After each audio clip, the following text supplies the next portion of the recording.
ಇಲ್ಲ ಸರಿಗಿಂದ ಇಲ್ಲ ಓದಿ ಸರಿಗೆ ಎಂದಾತು ಎವರೇ ಸರಿಗೆ ಓದಿ ಸರಿಗೆ ಎಂದಿ ಸರಿಗೆ ಐದು ಪೂರ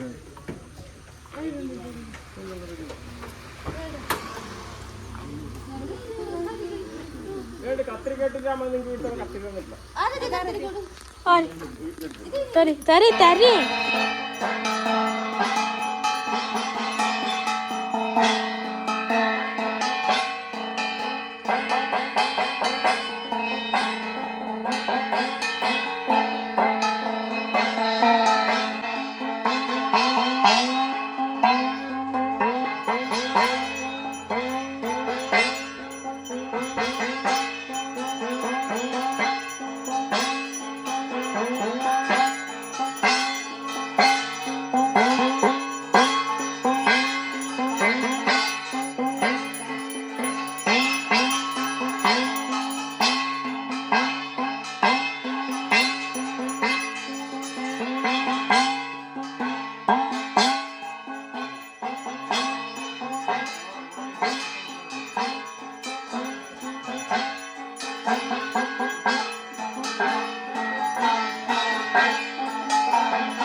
ರಾಘವ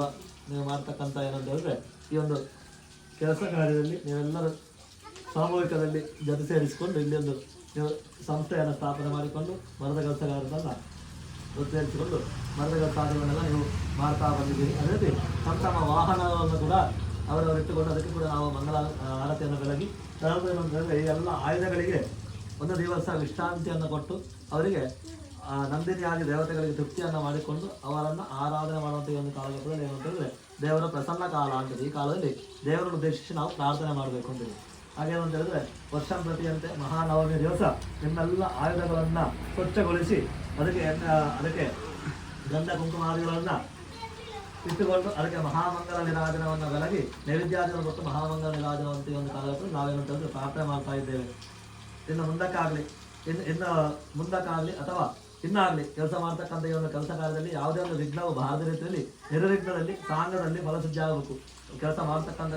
ಕೆಲಸಕ್ಕೆ ಯಾವುದೇ ತೊಂದರೆಗಳು ಬರಬಾರ್ದು. ಅದೇ ರೀತಿ ದೇಹಕ್ಕೆ ಆರೋಗ್ಯ, ಮನಸ್ಸಿಗೆ ನೆಮ್ಮದಿ, ಅದೇ ರೀತಿ ಇಲ್ಲಿ ಕೆಲಸ ಮಾಡ್ತಕ್ಕಂಥ ಎಲ್ಲರಿಗೂ ಕೂಡ ಹಾಗೆ ಇರತಕ್ಕಂಥ ಮುಂದೆ ಬರಬಹುದಾದಂಥ ಎಲ್ಲ ಕಷ್ಟಾರಿಷ್ಟ ದೋಷಗಳೇನುಂಟು ಅದೆಲ್ಲವನ್ನು ಹತ್ತಕ್ಕೆ ಕೂಡ ಪರಿಹಾರ ಮಾಡಿಕೊಟ್ಟು ಉತ್ತರವಾದಂಥ ಅಭಿವೃದ್ಧಿ ಆಗಲಿ, ಈ ಸಂಸ್ಥೆ ಒಳ್ಳೆ ರೀತಿಯಲ್ಲಿ ಬೆಳಗಲಿ, ಅದೇ ರೀತಿ ಈ ಸಂಸ್ಥೆಯಿಂದ ಎಲ್ಲರಿಗೂ ಪ್ರಯೋಜನ ಉಪಯೋಗ ಆಗುವಂತಹ ಅನುಗ್ರಹ ಮಾಡಲಿ, ಅದೇ ರೀತಿ ನಿಮ್ಮೆಲ್ಲ ಕಷ್ಟ ಕಾರ್ಪಣ್ಯಗಳನ್ನು ದುಃಖ ದಾರಿದ್ರ್ಯಗಳನ್ನು ನಿವಾರಣೆ ಮಾಡಿಕೊಂಡು ಉತ್ತರವಾದಂತಹ ಲಕ್ಷ್ಮೀ ಪ್ರಾಪ್ತಿ ಆಗಲಿ ಅಂತೇಳಿ ಧರ್ಮದ ಅಂತ್ಯಭಾಗದಲ್ಲಿ ನಾವು ದೇವತಾಸನ ನಾನು ಹೇಳಿದ ಹಾಗೆ ಎಲ್ಲರೂ ಸ್ವಸ್ತಿ ಶ್ರದ್ಧಾ ಮೇಧಾಂ ಯಶಃ ಪ್ರಜ್ಞಾಂ ವಿದ್ಯಾಂ ಬುದ್ಧಿಂ ಶ್ರಿಯಂ ಬಲಂ ಆಯುಷಂ ತೇಜ ಆರೋಗ್ಯಂ ದೇಹಿ ಮೇ ಪರಮೇಶ್ವರಿ ದೇಹಿ ಮೇ ಜಗದೀಶ್ವರಿ ಪರಮೇಶ್ವರಿ ಪ್ರಾರ್ಥನಾಂ ಸಮರ್ಪಯಾಮಿ. ಚೂಪ್ ಉಂಟಲ್ಲ ಪ್ರಾರ್ಥನೆ ಬರುವಾಗ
பொண்ணு